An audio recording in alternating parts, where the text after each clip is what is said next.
Push ಡೇನ ನಾವು ಒಂದು compound ಮೂವ್ಮೆಂಟಿಂದ start ಮಾಡ್ತೀವಿ. ಕಂಪೌಂಡ್ ಮೂವ್ಮೆಂಟ್ ಅಂದರೆ ಏನು? ನಾವು ಯಾವ ಎಕ್ಸಸೈಸಲ್ಲಿ ಒಂದರಿಗಿಂತ ಜಾಸ್ತಿ ಮಸಲ್ ಗ್ರೂಪ್ನ ಇನ್ವಾಲ್ವ್ ಮಾಡ್ಕೊಳ್ತೀವೋ ಅದನ್ನು ನಾವು ಕಂಪೌಂಡ್ ಮೂವ್ಮೆಂಟ್ ಅಂತೀವಿ.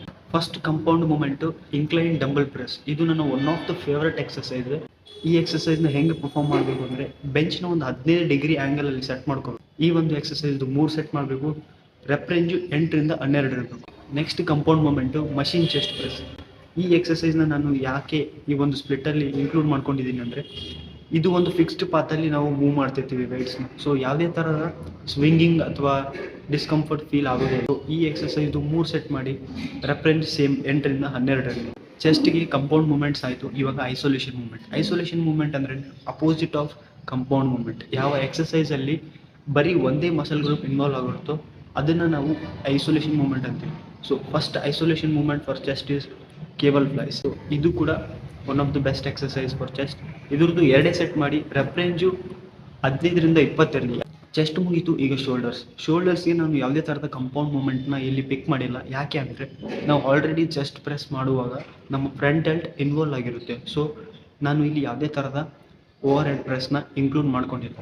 ನಾನು ಡೈರೆಕ್ಟಾಗಿ ಒಂದು ಲ್ಯಾಟ್ರಲ್ ರೇಸಸ್ಗೆ ಹೋಗ್ತೀನಿ. ಲ್ಯಾಟ್ರಲ್ ರೇಸಸ್ ನಮ್ಮ ಸೈಡ್ ಡೆಲ್ಟ್ನ ಟಾರ್ಗೆಟ್ ಮಾಡುತ್ತೆ, ನಮ್ಮ ವಿಡ್ತ್ನ ಇನ್ಕ್ರೀಸ್ ಮಾಡೋಕ್ಕೆ ಹೆಲ್ಪ್ ಮಾಡುತ್ತೆ.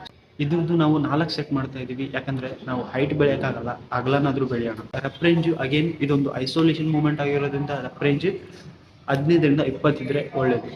ಚೆಸ್ಟ್ ಮತ್ತು ಶೋಲ್ಡರ್ ಮುಗಿತು. ಈಗ ಟ್ರೈಸೆಪ್ಸಿಗೆ ಬರೋಣ. ಟ್ರೈಸೆಪ್ಸ್ಗೆ ನಾವು 2 ಮೂಮೆಂಟ್ನ ಮಾಡ್ತೀವಿ. First one over head rope extension. ಇದು ನಮ್ಮ ಲಾಂಗ್ ಹೆಡ್ನ ಟಾರ್ಗೆಟ್ ಮಾಡುತ್ತೆ. ನಿಮ್ಗೆ ಇನ್ನೊಂದು ಗೊತ್ತಿರಲಿ, ನಮ್ಮ ಆರ್ಮ್ಸಲ್ಲಿ biggest muscle group is triceps. So ನೀವು ಟ್ರೈಸೆಪ್ಸ್ನ ಎಷ್ಟು ಚೆನ್ನಾಗಿ ಟ್ರೈನ್ ಮಾಡ್ತೀರೋ ಅಷ್ಟು ಎಫೆಕ್ಟಿವ್ ಆಗಿ ಗ್ರೋ ಆಗ್ತದೆ. Next tricep exercise rope push down. ನಾನು ರೋಪ್ ಪುಷ್ ಡೌನ್ ಯಾಕೆ ಇಟ್ಟಿದ್ದೀನಿ ಅಂದರೆ ನಾವು ಬಾರಿಂದ ಪುಷ್ ಡೌನ್ ಮಾಡಿಸಿದ್ರೆ ನಮ್ಮ ರೇಂಜ್ ಆಫ್ ಮೋಷನ್ ಕಡಿಮೆ ಆಗುತ್ತೆ. ಸೊ ನಾವು ಯಾವಾಗ ರೋಪ್ ಯೂಸ್ ಮಾಡ್ತೀವೋ ನಮ್ಮ ರೇಂಜ್ ಆಫ್ ಮೋಷನ್ ತುಂಬ ಹಿಂದ್ಗಡೆ ಹೋಗುತ್ತೆ. ಸೊ ಆವಾಗ ಟ್ರೈಸೆಪ್ಸಲ್ಲಿ ಒಳ್ಳೆ ಕಾಂಟ್ರಾಕ್ಷನ್ ಫೀಲ್ ಆಗುತ್ತೆ. ಸೊ ಟ್ರೈಸೆಪ್ಸ್ಗೆ ಇವೆರಡು exercise. Rep range again 10 to 15 reps. ಇದು 365 ಡೇಸ್ ಚಾಲೆಂಜ್ನ 33ನೇ ದಿನ. ನಾನು ಮತ್ತೆ ಸಿಗ್ತೀನಿ ನಾಳೆ.